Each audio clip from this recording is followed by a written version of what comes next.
हमने ईश्वर के दर्शन तब किए हैं जब हमें दीक्षा मिली। दो बातों को भूल मत जाना, जो चाहे कल्याण, नारायणिक मौत को दूजा श्री भगवान। लेकिन क्या ये विचार जो हम श्रवण करते हैं, क्या ये हमारे जीवन का परिचय बन पाते हैं या बन पाए हैं? इस पे बहुत गंभीरता से विचार करना पड़ेगा। जिंदगी तो क्षण प्रतिक्षण जा रही है काल के ग्रास में। हमें नहीं मालूम है कि हमारी जिंदगी का कौन सा क्षण अंतिम क्षण है, कितना जीना है, नहीं मालूम है। आसपास क्षण प्रतिक्षण, दिन प्रतिदिन हम देखते हैं कितने कौन चला गया, कौन गुजर गया। लेकिन फिर भी कम से कम आप और हम जो संवेदनशील हैं, जिनके पास ये ब्रह्म ज्ञान है, जिनको एक बहुत बड़ा दायित्व दिया है, इस युग के नायक, इस युग के प्रवर्तक, इस युग के प्रणेता गुरुदेव श्री आशुतोष महाराज जी ने, क्या ऐसे ही काम चलेगा? महाराज जी का कथन याद करिए। अपने YouTube चैनल पर महाराज जी के कुछ वीडियोस अपलोडेड हैं, डले हुए हैं। वो ब्रह्म वाक्य है, उनमें प्रभाव है, उनमें आने वाले भविष्य की गूंज है। उन्हें क्या सुनते हैं हम? महाराज श्री ने कहा कि मानव समाज की दम तोड़ती मानवता को अगर कोई बचा सकता है तो वह दिव्य ज्योति जागृति संस्थान है। आप तालियां बजा देते हैं, हर बार बजा देते हैं आप। मुझे मालूम था आप बजाएंगे तालियां। प्रश्न यह है कि इसमें हमारा रोल क्या है, हमारा काम क्या है? इसी के बाद ही तुरंत महाराज जी ने कहा कि और वह आप लोग हैं, आप बदल सकते हैं मानव समाज की दम तोड़ती मानवता को, आप बचा सकते हैं, क्योंकि आपके पास वह ब्रह्म ज्ञान है। क्या वो ब्रह्म ज्ञान एक ऐसा टूल, एक ऐसा साधन हमें महाराज जी ने दिया है जो न केवल हमारे लिए है बल्कि समस्त मानव जाति के लिए कारगर हो सकता है? जैसे किसी अंधकार कमरे में अनेक लोग हैं लेकिन मशाल एक के हाथ में है, वो सौभाग्यशाली तो है कि उसे दिख रहा है, लेकिन वह परम सौभाग्यशाली है क्योंकि वह सभी को उजाला दे रहा है, उसके पास वो मशाल है। लेकिन अफसोस की बात है कि कई बार हम अपने लिए ही उस रोशनी का, उस ब्रह्म ज्ञान का लाभ नहीं उठा पाते हैं। सज्जनों, काम नहीं चलेगा, काम नहीं चलेगा ऐसे।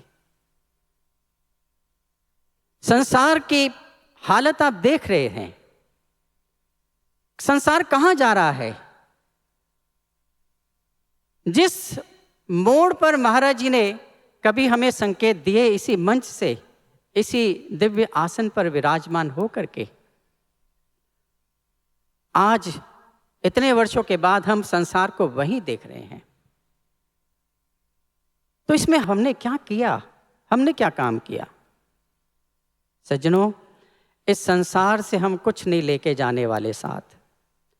ब्रह्म ज्ञानी का जो रिस्पॉन्सिबिलिटी है, जिम्मेदारी है, वो अगर नहीं निभाई तो एक आम जनसाधारण से ज्यादा हमें दोष लगेगा। याद रखिए, मैं आपको डरा नहीं रहा हूं। मेरा दायित्व है कि मैं, जो मुझे समझ आता है, जो मुझे महाराज जी प्रेरणा देते हैं, वो जो सबके सामने लाई जाए। जो महाराज जी ने सिखाया है, जो याद आती हैं बातें महाराज जी ने जो संगत के सामने बैठ के की हैं। विकासपुरी की बात है, बहुत पुरानी बात है। संगत को महाराज जी अटेंड कर रहे थे और एक प्रेमी थे, माथुर साहब। उस समय बहुत चंद प्रेमी होते थे, बहुत थोड़े लोग होते थे। छोटा सा हॉल MIG फ्लैट का, और उसमें कितने लोग आएंगे आप सोचिए। उसमें से एक व्यक्ति थे जो इंटेलेक्चुअल थे और बहुत हाईली क्वालिफाइड थे, उनकी अपनी कंपनी थी। वो सत्संग सुनते सुनते उनके प्रश्न निकलते थे और बड़े ही लॉजिकल होते थे, बड़े, उनके जवाब देना बड़ा मुश्किल होता था कई बार। तो हमारी कोशिश रहती थी कि उनको महाराज जी के साथ ही एनकाउंटर हो, उनके साथ ही बिठा दिया जाए। तो एक बार उन्होंने मुझसे एक प्रश्न कर लिया। कहते हैं, आदित्यानंद जी एक बात बताइए आप। ने कहा, बताइए माथुर साहब। कहते मुझे ये बताइए कि आप लोग कहते हैं कि 84 लाख योनियों की सजा मिलती है अगर कोई व्यक्ति इस मनुष्य के जीवन में आकर के ज्ञान नहीं लेता, गुरु नहीं करता। मैंने कहा हाँ जी, हम तो सुनाते हैं। तो कहने लगे कि तो मुझे ये बताइए कि जिसने ज्ञान नहीं लिया और वो 84 लाख योनियों में गया, तो क्या उसे याद रहता है कि मैं उस जन्म में मनुष्य बना था और मैंने ज्ञान नहीं लिया और अब मैं देखो क्या क्या योनियों में भटक रहा हूं।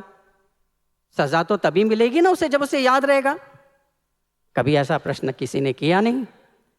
मैंने कहा मुझे तो मालूम नहीं कि योनियों में जाकर के उसे याद रहता है कि नहीं। तो महाराज जी विकासपुरी आए हुए थे, तो मैंने कहा चलो आप महाराज जी के पास चलते हैं, प्रश्न लेकर के। महाराज जी के पास गए तो उन्होंने यही प्रश्न महाराज जी से किया। तो महाराज जी कहते कि नहीं, उन लोगों को याद नहीं रहता उन योनियों में जाने के बाद कि वह कभी मनुष्य की योनि में थे, और क्योंकि उन्होंने ज्ञान और गुरु प्राप्त नहीं किया इसलिए उन्हें इन योनियों में भटकना पड़ रहा है और कष्ट सहने पड़ रहे हैं। हर योनि का अपने कष्ट हैं।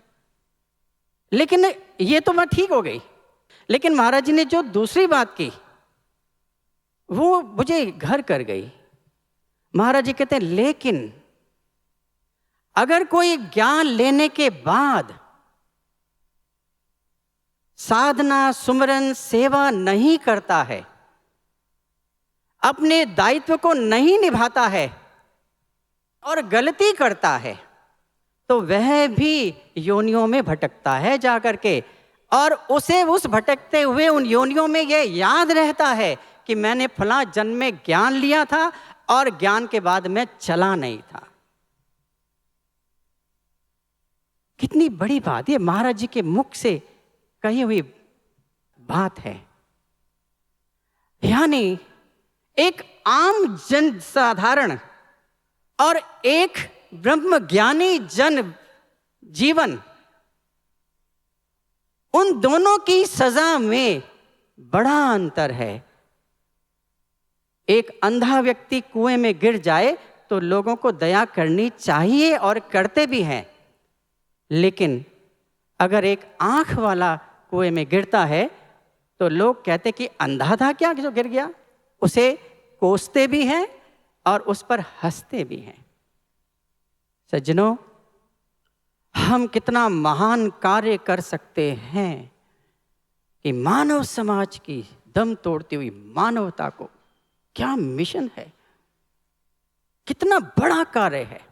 आप इस मंच से साधी बहनों से कितनी बार इस विषय पे अच्छे तरह से सत्संग सुन चुके हैं, एक्सप्लेनेशन ले चुके हैं कि कितना बड़ा कार्य है। और महाराज जी ने एक शब्द लगाया, केवल केवल सिर्फ एक ही सॉल्यूशन है, और वो क्या है? ब्रह्म ज्ञान की ध्यान साधना। इसी से परिवर्तन आ सकता है। और इसके लिए महाराज जी ने अपनी कृपाओं के द्वार खोले हुए हैं। कृपा बह रही है और इसको नोटिस करते हैं, इसको पहचान लेते हैं वो लोग भी जिन लोगों ने इस ज्ञान को प्राप्त नहीं किया। कुंभ का एग्जाम्पल है। आप प्रसन्न भी होंगे और आपको चिंता भी करनी चाहिए। कुंभ का जो अभी कार्यक्रम खत्म हुआ है प्रयागराज में, वहां अपना कैंप लगा था 10 एकड़ का। वहां बहुत लोग आए बाहर से जो ब्रह्मज्ञानी नहीं थे, जो महाराज जी के शिष्य अनुयायी नहीं थे। जो भी आए उन्होंने उस कैंप में आके ये कहा, सारे कुंभ की एक अलग वाइब्रेशन है, लेकिन यहां आपके यहां आते हैं तो यहां अलग दिव्यता है। ये दिव्यता ही अलग है। आपका कैंप एक अलग बात है, बाकी सारा कुंभ एक अलग बात है। और ऐसे लोगों ने बोली हैं ये बातें जो अच्छे लेवल के जर्नलिस्ट थे, जो किसी न किसी ऑर्गेनाइजेशन को रिप्रेजेंट करते थे या किसी सोशल वर्क में लगे थे या कोई बहुत अच्छे ऑफिसर्स थे। ऐसे लोगों ने ये कहा। और एक बहुत बड़ी संस्था है, इस मंच से सार्वजनिक रूप में नाम लेना मैं उचित नहीं समझता, लेकिन आप सब जानते हैं उनके जो धर्मगुरु हैं वो मीडिया फिगर हैं और कॉर्पोरेट स्टाइल के अंदर वो अपनी ऑर्गेनाइजेशन को रन करते हैं। देश विदेश में आश्रम है, बहुत बड़े बड़े आश्रम है। उनके वहां भी साधु साध्वियां हैं। वो अपने कैंप में आए कुंभ के अंदर, स्वामी नरेंद्रानंद जी से मिले। मेरी सेवा कैंप के अंदर मैनेजमेंट की थी, व्यवस्थाओं को संभालने की, तो मेरा इस तरह के सेवाओं में मेरा कोई कार्य नहीं था। तो स्वामी नरेंद्रानंद जी से जब वो मिले तो एक दूसरे को पटके वगैरह डाले। तो उनके साथ जो उनके और शिष्य जो साधु थे, वो वहां पर महाराज जी की एक अखंड ज्ञान पत्रिका पड़ी थी। उसके पीछे पर फोटोज आती है ना कि ये कथा यहाँ हुई तो ये कार्यक्रम यहाँ हुआ, पीस का, सैम का, कथा का, ऐसे करके। तो उन्होंने वो फोटोज दिखा करके अपने जो साधु शिष्य थे उनको कहते हैं कि ये देखो, इनकी संस्था में सीखो कि मैनेजमेंट क्या होती है, व्यवस्था क्या होती है, वातावरण क्या होता है, किस तरह से ये कार्यक्रम करते हैं। इनके जो प्रवचन है, इनके जो लेक्चर्स हैं, इतने सुंदर होते हैं, सटीक होते हैं। ये व्यवस्था, ये सीखो इनसे। अपने ही साधुओं को दूसरी संस्था में आकर के और खुद से सबके सामने ये समझा रहे हैं, ये कितनी बड़ी बात है। और उन्होंने कहा कि आप देखिए, और हमारे यहाँ क्या होता है, कोई वहां भाग रहा है, कोई वहां भाग रहा है, कोई इसको पकड़ रहा है, कोई व्यवस्था नहीं है, इनसे सीखिए आप। तो कहते हैं हाँ जी गुरु जी सीखेंगे, हाँ जी सीखेंगे। तो आप, और उसके बाद वो फिर थोड़ा बहुत वहाँ रुके और वापस चले गए। और उन्होंने हर दिन उसके बाद से एक दो साधु उनके वहाँ से आते थे। किस लिए? सीखने के लिए कि ये कैसे करते हैं, यहाँ दिव्यता कैसे है, यहाँ कार्यक्रम इतने सुंदर ऑर्गेनाइज कैसे होते हैं, यहाँ व्यवस्थाएं इतनी अच्छी कैसे हैं, यहाँ सब कुछ इतना अच्छा कैसे है। वो इसे सीखने के लिए आते थे। तो स्वामी जी थे, वो उनको कोऑर्डिनेट करते थे। तो मैंने कभी, देखो मेरे से मत मिलाना कभी, मुझे बहुत काम होते हैं, सेवाएं देखनी होती हैं, आप मिलो, और भैया हैं और भी लोग हैं, उनसे मिलाते रहना। तो एक बार वो 2 स्वामी उनके आए, तो स्वामी जी लेके घूम रहे थे, हमारे सारे सामने कार्यक्रम चल रहा था पंडाल के, वो इधर उधर घुमा के, तो मैं पंडाल के सामने ही खड़ा था। तो इतने में वो मेरे पास से गुजरे, तो मैंने इशारा किया कि मुझे मत मिलाना, मुझे व्यवस्थाओं में मुश्किल हो जाएगा फिर। तो वो आगे से निकल गए, लेकिन उन्होंने कान में पता नहीं कुछ क्या कहा। तो स्वामी जी तो फाउंटेन के पास रुक गए, लेकिन वो दोनों साधु हैं वापस आ गए मेरे पास और आके कहते हैं कि प्रणाम स्वामी जी। मैंने कहा कि हाँ जी बोलिए। कहते हैं स्वामी जी, हम बड़े समय से तब यही समझ रहे हैं कि हमें सिखाने के लिए भेजा है हमारे गुरुजी ने। तो आप ये कैसे करते हैं? हमें ये कोई नुक्ता पॉइंट दीजिए जरा कुछ। हम देख रहे हैं, रोज आते हैं, मैं बेंगलोर का आश्रम संभालता हूँ और ये जो है ना, ये अमेरिका में रहते हैं, और आप प्लीज हमें कोई टिप दीजिए, कोई कुछ तो बताइए आप। तो मैंने उनसे कहा कि भाई एक ही बात है, और वह है गुरु कृपा, और कुछ नहीं है। वो कहते हैं हाँ हाँ है, ये तो है, ये तो है, ये तो है। वो अपने उसके बाद चले गए। अगले दिन सुबह उनका फोन आया, मेरा फोन नंबर ले लिया था उन्होंने, उनका फोन आया। वो फोन पे कहते हैं कि स्वामी जी, आपने जो एक बात की कि गुरु कृपा, तो गुरु कृपा से सब हो रहा है, तो गुरु तो हमारे पास भी है, और वो तो खुद ही आए थे साथ में। तो वो कृपा क्या है जो हमारे गुरु जी के पास नहीं है और आपके गुरु के पास है? वो कृपा क्या है, ये मुझे बताइए। मैं कहा शुक्र है किसी को समझ तो आई बात। एक बहुत बड़े व्यक्ति आए थे यहाँ पर महाराज जी के पास कुटिया में, बड़े मतलब जो सांसारिक दृष्टिकोण से बहुत अच्छी पोजीशन पे थे और किसी संस्था से जुड़े थे। तो प्रणाम किया, अपने पहले ऑफिस में बैठे थे, सत्संग चल रहा था, तो हमने कहा भगवान दिखता है यहाँ, जब दीक्षा मिलती है तभी दिखता है, तत्क्षण परमात्मा दिखता है, ईश्वर का दर्शन होता है, ज्योति रूप में होता है, इस तरह से बता रहे थे। वो कहते हैं हमारे ही संस्था में तो नहीं बताते ऐसा, हमारे यहाँ तो कहते हैं कि कमाई करो, जब अच्छे हो जाओगे, निर्मल हो जाओगे, फिर ईश्वर के ज्योति का दर्शन होगा, प्रकाश दिखेगा। आपके यहाँ कैसे दिख जाता है? तो हमारे गुरुजी तो कहते कि ऐसा नहीं हो सकता है। तुमने कभी गुरु कृपा से होता है, होता है, ये तो गुरु कृपा से होता है। कहते कमाल है। उन्होंने जाके महाराज जी से यही प्रश्न पूछा कि महाराज जी क्या यही नियम है क्या? अगर ऐसा ही नियम है तो आपके यहां वो ईश्वर का दर्शन कैसे करा देते हैं आप?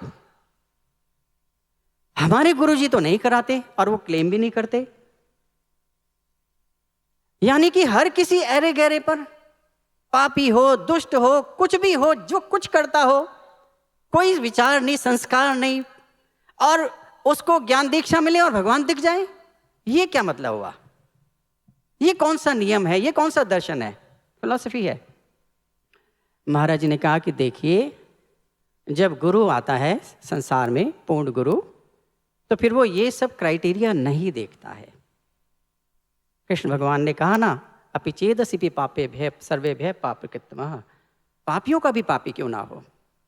महाराज जी ने कहा, फिर एक एनालॉजी से समझाया। महाराज जी कहते कि जब बादल पानी से भर जाता है, तो उसकी ये मजबूरी होती है कि वो बरसे।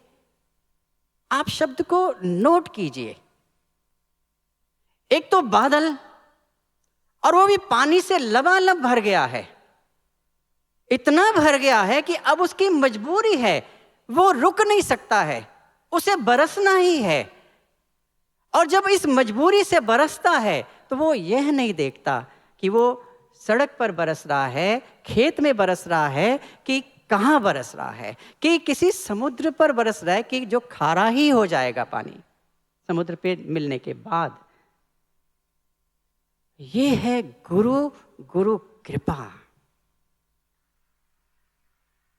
उसकी मजबूरी है, ये हमारा अधिकार नहीं है, ये हमारी उपलब्धि नहीं है, ये हमारी कमाई नहीं है कि उसकी कृपा हमें मिले। ये जो एक डेफिनेशन हम देते हैं कि कृपा करो और पाओ, ये 100% गलत है।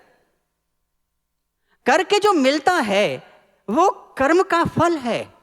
कृपा अहेतु की होती है, बिना किसी कारण के होती है, बिना किसी पात्रता के होती है, वो यूं ही मिलती है। सज्जनों, यह कृपा के दर्शन जब बाहर लोग कर रहे हैं, इधर उधर लोग बैठे हुए कर रहे हैं, जिनको ज्ञान नहीं है, जिनके पास वो सच्चा गुरु नहीं है, और जब कहीं दिव्य ज्योति जाती है, ये मिशन जाता है, तो इस मिशन में उनको वो दिखता है परिणाम स्वरूप में। वो कृपा के अधिकारी हमें महाराज जी ने यूं ही बना दिया है। उस कृपा से हम बहुत कुछ कर सकते हैं सज्जनों, बहुत कुछ कर सकते हैं। और ये यहीं है, इस मिशन में ही है, यहाँ ही मिलेगा। यहाँ से बाहर जो है उनके पास नहीं है और ना ही कभी हो सकता है। और जो यहाँ से बाहर जाते हैं वो इस कृपा को ठुकरा के जाते हैं, इस कृपा को छोड़ के जाते हैं। वो इस कृपा को लेके नहीं जा पाते हैं, क्योंकि ये कृपा इस मिशन में ही है। गुरु और मिशन, इसमें कोई अंतर नहीं है। एक बार जब एक बहुत सुंदर भजन गाने वाले थे इस मिशन में, महाराज जी की कृपा से गाते थे, वो चले गए मिशन छोड़ के।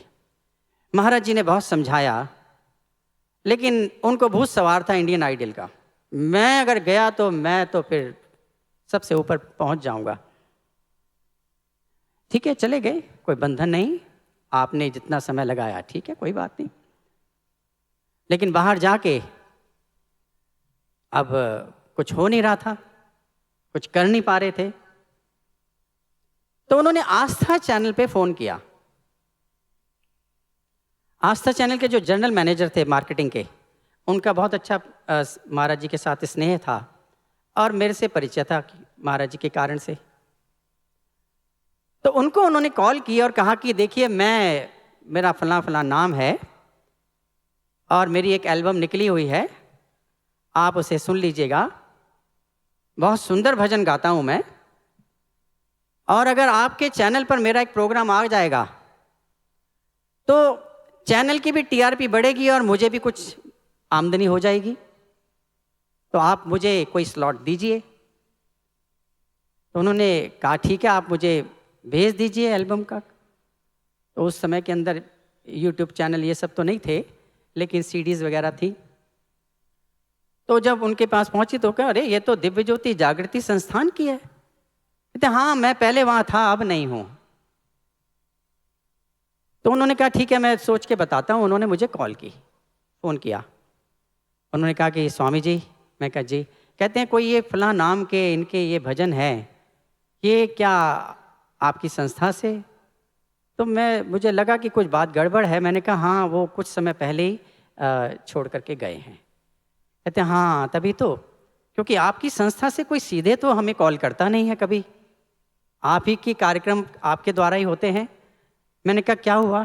कहते उनकी फ़ोन आया था और वो कार्यक्रम मांग रहे हैं, तो क्या मैं दे दूं? तो मैंने सोचा कि मैं किसी व्यक्ति के बीच में क्यों आऊं, गुरु और शिष्य का संबंध है। मैंने कहा आप मुझे थोड़ा समय दें, मैं पूछ कर बताता हूं। मैं महाराज जी के पास गया। मैंने कहा महाराज जी, ऐसे ऐसे बात है, और वो पूछ रहे हैं कि क्या इनका प्रोग्राम हम अपने चैनल पर दे दें। तो महाराज जी ने कहा कि उनसे ये बोलना कि ये आपकी विवेक है, आपका निर्णय है कि आप उनका कार्यक्रम चलाएं, दें या ना दें, लेकिन हाँ, उनको एक बात जरूर कह देना कि यहां पर जो भी कुछ होता है, भजन, सत्संग, व्यवस्थाएं, सेवाएं, कुछ भी होता है, यहां पर सिर्फ एक ही चीज कार्य कर रही होती है, और वह है गुरु कृपा। कह देना उनको ये बात, और उनको ये कहना कि जब तक कोई इस मिशन में है, तब तक उसके सेवाओं के साथ गुरु कृपा कार्य करती है, और उसकी सेवाओं के परिणाम दिव्य बना देती है, सफल बना देती है, कारगर बनाती है। लेकिन जब कोई इस मिशन को, इस दरबार को छोड़ के जाता है, तो वो केवल दरबार को नहीं छोड़ के जा रहा, वो गुरु कृपा को छोड़ के जा रहा है, और वो परिणाम अब उसके साथ नहीं रहेगा जो यहां उसे मिलता था अपनी सेवाओं के साथ। और मैंने उनको ये बात ज्यों की त्यों कह दी। उन्होंने उनका प्रोग्राम नहीं दिया, अपना निर्णय लिया। लेकिन मैं ये कहना चाहता हूं कि हमें और आपको अवसर मिला है, मौका मिला है, हम आत्मा से समर्पित हों, आत्मा से। महाराज जी ने एक बार आरती के विषय में समझाते हुए कहा, महाराज जी ने कहा कि आरती का मतलब क्या है जानते हो? आरती में हम एक ज्योति जलाते हैं। महाराज जी कहते हैं ये ज्योति आत्मा की प्रतीक है, और जिसकी आप आरती कर रहे हैं ये आपका परमात्मा है, आपका भगवान है। आरती में ज्योति जलाने का अर्थ है जो प्रतीक रूप में ज्योति है आत्मा की, कि हम आत्मा से समर्पित होना चाहते हैं, हम आत्मा से समर्पित हों, आत्मा से समर्पित हों। महाराज जी के वचन है कि यदि हम आत्मा से समर्पित हो गए तो फिर हम पूरी तरह से समर्पित हो गए, फिर कुछ नहीं बचता है। अगर हम आत्म तत्व से जुड़ के समर्पित हो जाएं, फिर बचता ही क्या है? फिर शरीर तो पीछे रह गया, सब कुछ पीछे रुक गया, संसार तो बचा ही क्या जब हम आत्मा से समर्पित हो जाएं। महाराज जी ने कहा कि जब हम चावल अर्पित करते हैं, पूरे दाने का चावल, पूरा साबुत चावल, अक्षत, उसे ही अक्षत कहते हैं, यानी हम पूर्ण रूप से समर्पित हो जाएं। जब हम फूल अर्पित करते हैं, फूल का मतलब सुमन, यानी कि हम अपने मलिन विचारों को त्याग करके सुंदर मन से समर्पित हो जाएं, तब आरती हुई, समझो, तब आरती हुई है। यह आरती की आवश्यकता है हमें, तभी हम कुछ कर पाएंगे, कुछ दे पाएंगे। संसार में कुछ नहीं जाने वाला। महाराज जी ने एक दृष्टांत सुनाया। महाराज जी कहते कि एक सुदास नाम का मोची था, बहुत गरीब था, वो एक झोपड़ी में रहता था। उसके सामने एक तालाब था। एक दिन सुबह जब उसकी आंख खुली तो उसने देखा सामने तालाब में एक बहुत बड़ा सुंदर कमल का फूल खिला हुआ है। वो हैरान हो गया। उसने सोचा कि कमल के फूल का मौसम नहीं है, तो इतना सुंदर और इतना बड़ा फूल कमल का खिला हुआ है। वो तालाब में उतरा, उसने उस फूल को तोड़ा और सोचा कि इस बेमौसम में इस फूल को बाजार में बेच आऊंगा तो 4 पैसे मिल जाएंगे और कुछ दिन अच्छा निकल जाएगा, क्योंकि यहाँ तो 2 वक्त की रोटी भी नहीं नसीब होती कई बार मुझे। ऐसा सोच करके वो उस फूल को लेकर के बाजार की तरफ चल पड़ा।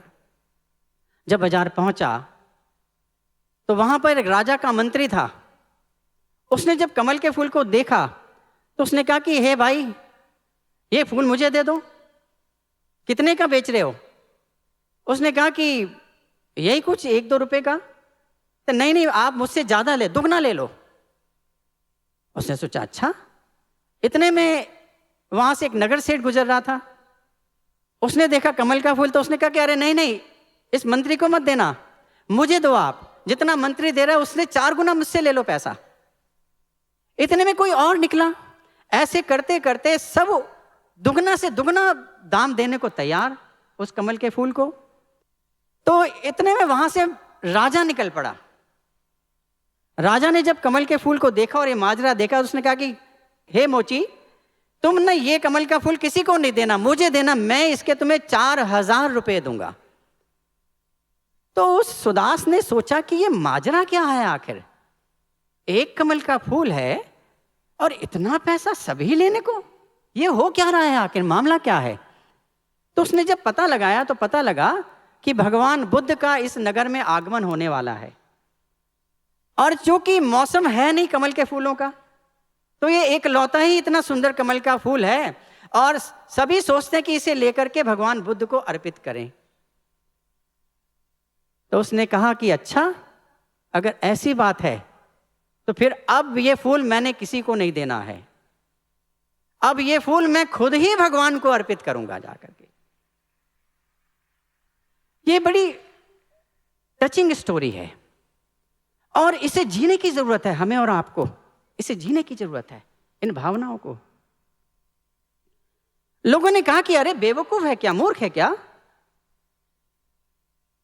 4000 रुपया, तेरा पूरा जीवन दरिद्रता खत्म हो जाएगी। क्या कर रहा है तू? दिमाग खराब है? उसने कहा कि नहीं, अब नहीं,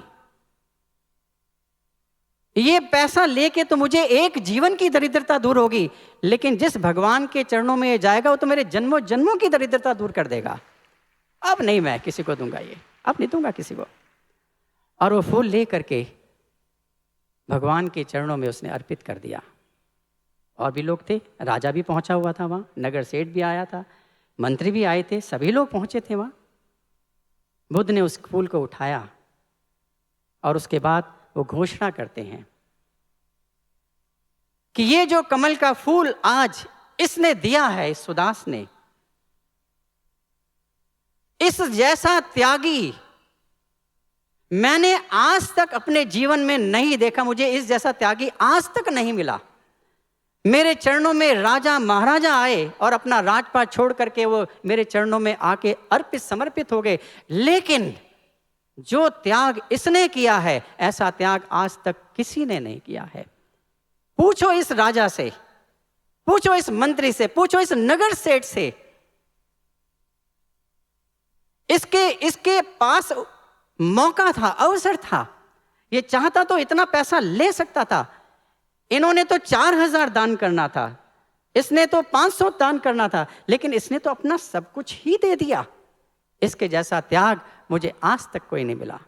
और इतिहास साक्षी है, महाराज जी के वचन है कि उसके बाद वो जो मोची था सुदास, वो अपने सपरिवार भगवान बुद्ध के मिशन में समर्पित हो गया, अर्पित हो गया।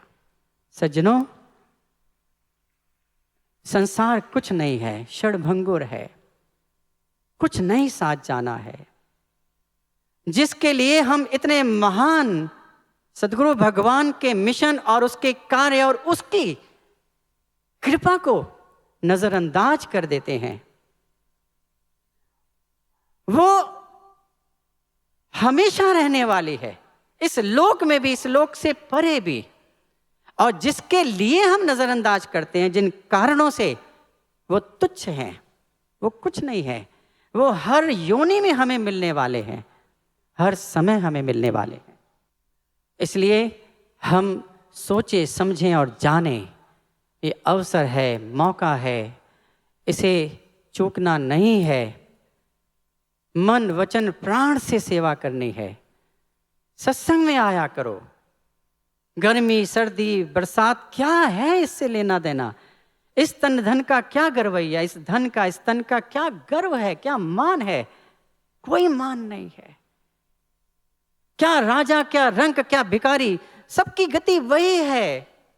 उसी गंदगी से बाहर निकले हैं और उसी मिट्टी में, उसी खाक में मिल जाना है।